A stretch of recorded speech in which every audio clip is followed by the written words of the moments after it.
what's up, y'all? Hey. Welcome back to another episode of A House Divided, college football podcast, with your host, me, Ashley Payne. And we in here, you know what I'm saying? We in here with some legends. We got some legends in here. You know what I'm saying? You ain't gonna say who you are. I'm a legend. But we got an even bigger legend. I'm Christopher Ingram. I'm the co-host of the House Divided. But we even got a bigger legend. That's crazy. We do. We super excited. So number one, we excited because it's our 20th episode. That's a milestone. Shout out to us for the 20th episode. Yay! All right. But number two, the reason that we're really, truly, honestly excited, y'all, fake drum roll, please, because we have our first special guest, Mr. Travis Stroud, former player at UGA. He played from 1994 to 1998. What don't this man do? Currently, you can catch him. He's out here making sure these football scenes look real on these shows and these movies. Because y'all have seen the ones where you're like, wait. They don't even look real. It don't even look real. But he's making sure. Play football. Right. Like, did they consult anybody? Right. I often get real mad about that with lawyer scenes because I feel like they don't speak to enough lawyers about stuff. Right. But that's not why we're here. Right. But anyway.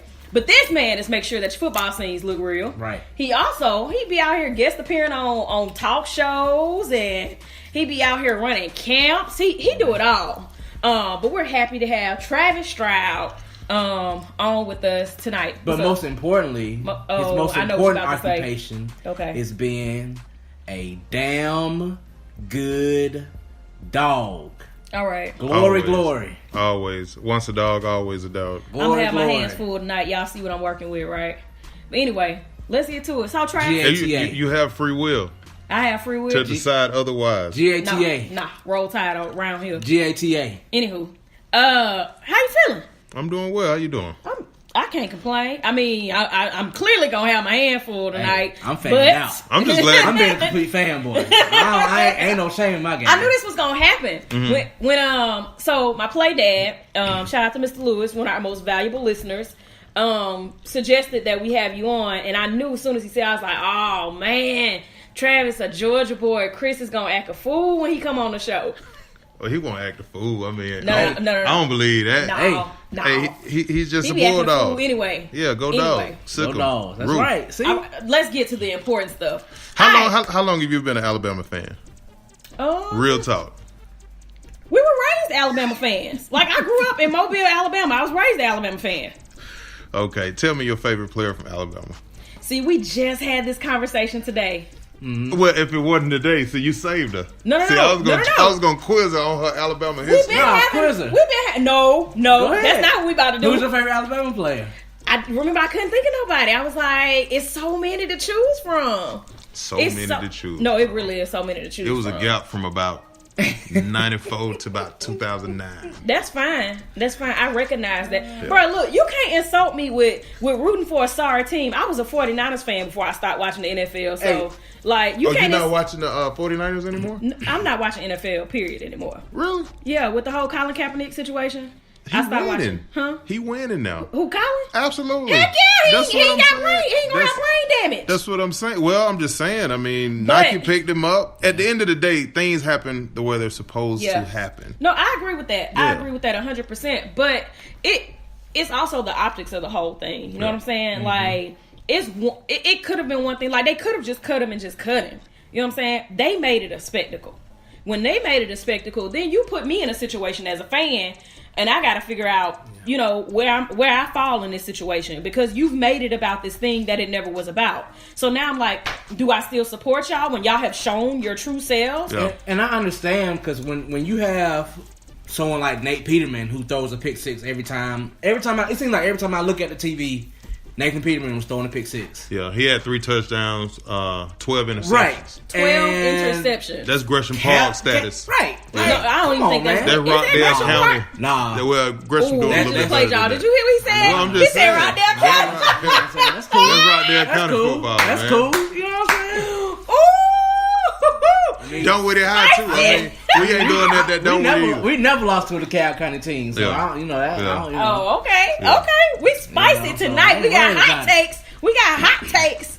This ain't Rockdale County. Hey, But y'all, you said Heritage never lost to the DeKalb County team. Yeah, this ain't Buck DeKalb we talking about now. Oh, okay. Buck Godfrey DeKalb. Buck had passed his prime. When you know I what's crazy? I was there doing that, and I think I went to like 2 football games. Well, see, when you was there, you know, you went to Heritage? Southwest okay. wasn't as good as they were when in like the mid '90s. In the mid '90s, when Travis was there. Ask me how many times I lost to South DeKalb. Every time y'all lost Southwest DeKalb. Never. Did y'all play him? I beat Quincy two times in 1 year. Really? Absolutely. Ooh. When we went 15-0, we the first 15-0 team, I think. I don't know. Lakeside may have gotten us. They may have gotten us. What was the makeup of Done With It racially when you was there? Because I know what it is now. It was 80, 10, 10. I was on the M&M program, though. Yeah. Oh, okay. Yeah, I was a brilliant. I was a student athlete. I've always branded myself. Yeah, I know you had a 3.4 while you was at Georgia. I did, and then I pledged Omega Psi Phi Fraternity Incorporated, the best fraternity in the land. Bro. Actually, we're going. We're going. This is Founders Week this week. Shout out to the Qs. Okay, November 17, 1911. But shout out to Marching Aid Aside at Fisk University, the most out chapter of Q's ever. Y'all made my college experience incredible. Shout out to Terry though. He one of my best friends. He a bro as well. Yeah. So all of that. Yeah. Since you gonna bring it up, I gotta bring up the best chapter there is. Well, I was just saying I kind of fell off a little bit academically when I pledged, but don't they? I was able to regroup. Don't they all? I was able to regroup. Unless you're alpha. They the only ones who don't fall off academically. Yeah. I think their grades might get higher when they pledge. Maybe. Well, it's a club. Now, when you join the club, it's different than pledging a fraternity. You're super spicy tonight. But what we talking about, man? No. I'm just glad to be in the studio. Hey, I'm glad you know what I'm saying. All right, well, let's talk some college football, man. Yeah. How much are you keeping up with the game? Like, are you sitting down on Saturdays watching every game? You watching the big games? What you doing, man? Well, it's kind of hard when you have kids. So my kids are really, really busy. Yeah. My daughter, she's a gymnast, and she says that's her sport. So I'm trying to get her into golf and volleyball because she's gonna be 6 feet. Oh, okay. You know, but she said gymnastics is her sport, and then my son, he's playing golf. Mm-hmm. So the Kentucky game, because of technology, I was able to watch the Kentucky-Georgia game on my phone on the golf cart while he played in the golf tournament. Yeah. So it's kind of hard to sit down unless I'm on the show sitting in for Joe Hamilton. Shout out to Joe Hamilton, Home Team Hamilton Show on Atlanta Sports X Radio. I usually sit down then, and being that, dealing with fantasy football, you kind of sit down on Sundays because you got something vested. Yeah. Oh, you a fantasy man? Absolutely. Thank you. Okay. I could care less about who wins. It's about who plays well. Before I stopped watching, man, I was number 2 in my league. Man, came in kicking ass, taking names. Shout out to me getting 150 this weekend. Did you? Oh yeah, man. Oh yeah, you beasted this Michael weekend. Thomas. Everybody went off on your Aaron roster. Jones. I was looking at his roster. Tyreek Hill. Yeah. Hey. Yeah. I think we ain't scored no points on my team. It was horrible. It was a bye week. It was kind of, I was drafted horribly. You ain't sit. See what happened is, well, I did. I probably got, when you got kids and stuff, it's hard to draft and prepare. They deprive when it comes to fantasy. Yeah. I understand. We make sure these rushes are set. No, I definitely understand. Bro, he lose a fantasy week and his whole day is shot. I can't even talk to him for the rest of the day. Shot. Yeah, right now I'm not even watching Monday Night Football because my team suck. Yeah. But I drafted horrible, man. I think you might have kicked something over when you lost that week. Like a cup or something. I don't know. It was just bad. It was just bad. It was pretty bad. I was like, all right, well, I'm gonna go away. Yeah, man. Drafting Le'Veon. We did an automatic draft. Well, we did an automatic draft, and I didn't log in on time, and it was Gurley, Le'Veon, David Johnson. But David hadn't had a good season this year either. David's been okay. Fournette been hurt. I mean, we've had a lot of injuries, but he's held a position to where I hadn't been able to move people on my roster because of it. But if he don't, come in tomorrow, I drafted him in the league too. Yeah, but if he doesn't, was able to pick up Connor, so well, that was cool. Well, see, we got 16 teams. Oh, oof. So you got to be able to draft. If you don't hit, we got the real dudes like Home Team, Hines Ward, Robert Evans. All of us are in the same league, so we'll draft somebody just to sit them on the bench so you can't have them.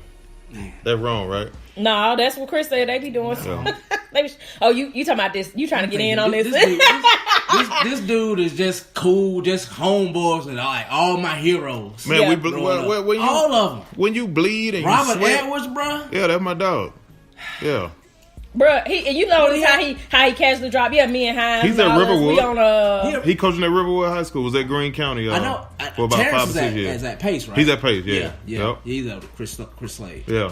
Chris Slade. Yep. Now you talking to a real football fan, like to the point I where can tell. We have to go to high school games to watch Georgia commits. Like we've seen Jaden Hazelwood, even though he said he don't know where he's going, but we know. Well, I mean, I think he should enjoy his process. Yeah. Because it won't ever be this way again. Yeah. That's what we was going. That's a good segue because we want to talk to you about the recruiting process. Yeah. You know how it was for you, how it might be different now. Well, it was a strenuous process. I was overwhelmed just because I was always really humble. I was the number one player in the nation. He was the Bobby Dodd lineman of the year. Yeah, and Peyton Manning was the specialist of the year. Yeah. So you got to realize that company. I was a Super 11. Yeah. I was a Reebok All-American, Parade First Team All-American with Darryl Russell, Orlando Pace, who's now in the Hall of Fame.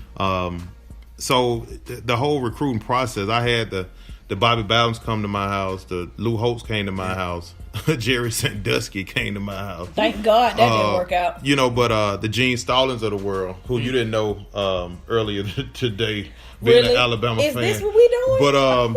But Steve Spurrier used to come, watch